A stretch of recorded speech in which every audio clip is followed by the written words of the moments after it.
this definitely is a thing of two ways for Syracuse.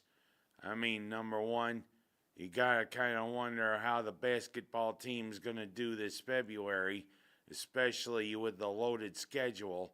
And of course, with lacrosse starting, you gotta wonder how good is Gary Gates' team gonna be.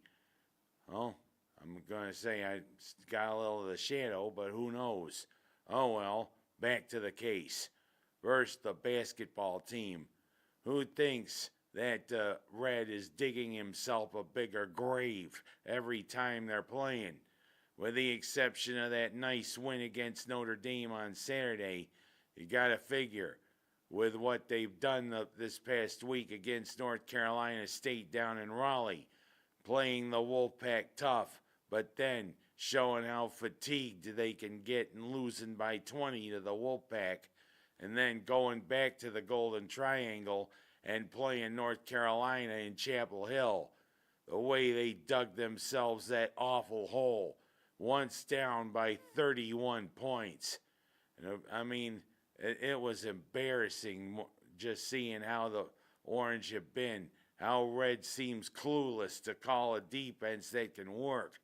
But of course, you got to give them kudos for that nice comeback against North Carolina, making it a game almost, but falling short in Chapel Hill to North Carolina. Of course, we go down to the Golden Triangle once more in the coming weeks with Duke coming up. And I mean, you got to wonder, you got to think about those Cameron crazies. I mean, Shesheskyville and everything there down in Durham.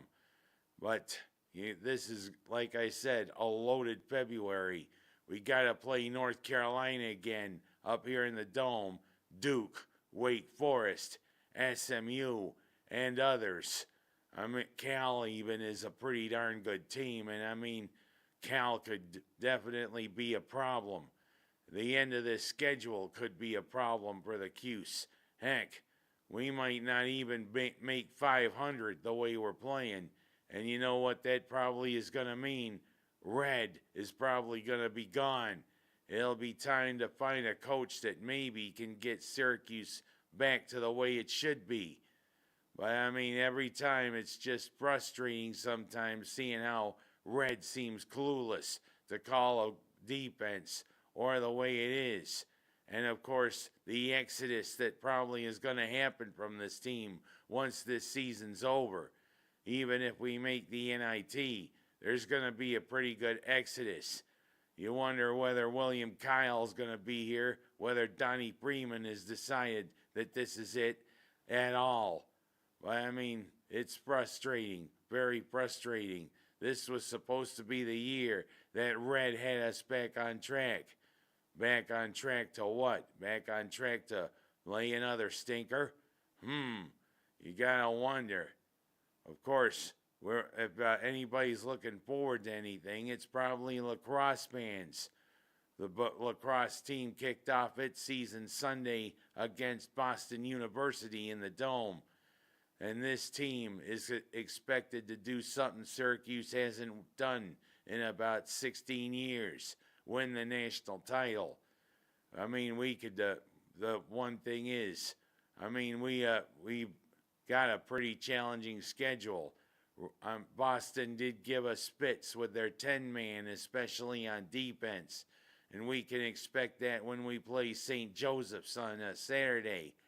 Those Catholics from Philadelphia, you got to watch out for them. But you got to think. I know Gary Gate wants to challenge the team. And I mean, that is good, challenging them, especially when they are favorites to maybe win the national title. But what about traditions? Yeah, no Cornell on this schedule.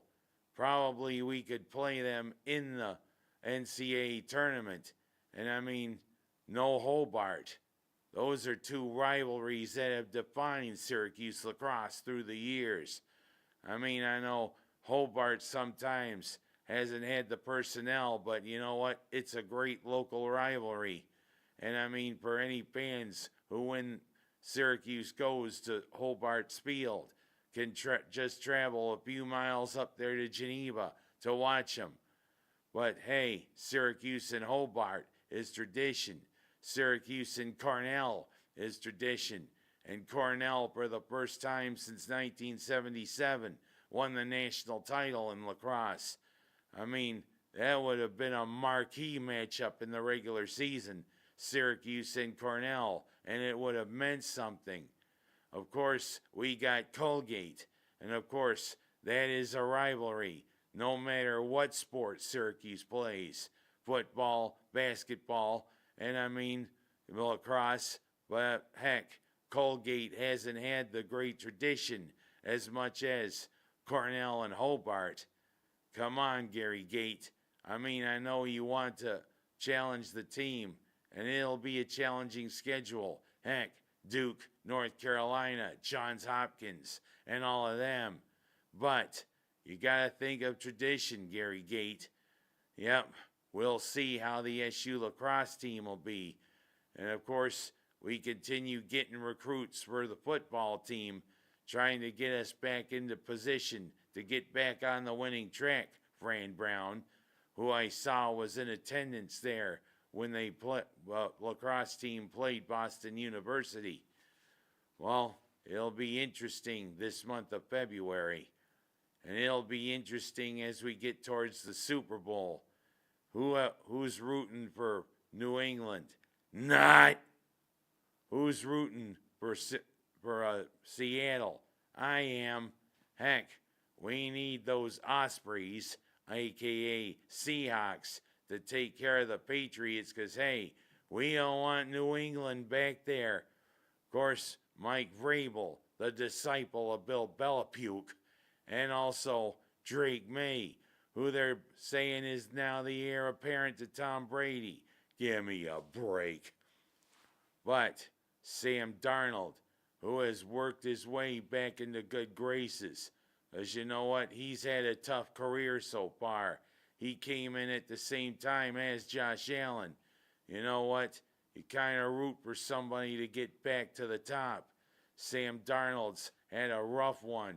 Yes, he's made it to the Super Bowl. And yeah, I want him to win. But you know who I really want to win the Super Bowl? Josh Allen in Buffalo. And of course, they're continuing to make hires. Some pretty decent hires, if you ask me. You got Carmichael from Denver running the offense. You got Jim Leonard, who was a pretty good when he played for the Bills and other teams. A great undrafted free agent who comes out and also becomes a player and a coach. Now he's the defensive coordinator for the Bills. Both of them came from Sean Payton, who can be at times like Bill Belichick. But of course, Bobby April, the third, I should say. His father was a pretty good defensive coach. He's showing he's a chip off of the old block. We're going to see as Buffalo continues to get its coaching staff together under Joe Brady, who thankfully is not related to Tom Brady. Of course, this could be the Brady Bunch. Cue the 70s music. I mean, are we going to see 3 ladies, 3 boys? Are we going to see Robert Reed and Florence Henderson playing the mom and the dad? Or are we going to see Ann B. Davis play Alice the maid? Who knows? This is the Brady Bunch. And of course, we saw the nice picture of Brady's family with his baby, with the Bills bandana wrapped around the head. Gangsta.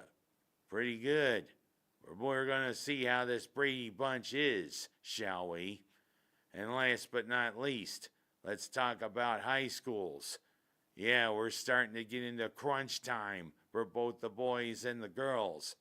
Waterloo getting into crunch time with the girls, although they had a little misstep last night against Bloomfield. Let's see how Mike Bree and the Waterloo girls can do, especially since they showed they are the queens of local basketball again. A 40-point victory against Minders. In a way, I'm like, yay, but in a way, I'm like, ugh. You know, is there a real dearth of talent for the Minders girls? I guess it is. And of course, for the Waterloo boys, Carter Phi Slamma Jamma Peterson leading the Waterloo boys. And of course, Mr. Mahoney, not Officer Mahoney from Police Academy, but Mr. Mahoney leading the Waterloo boys. And of course, the Minders boys, who are kind of iffy as they get ready for these last couple of weeks leading up to sectionals. We're going to see how Waterloo and Minders are going to be along with the rest of Section 5.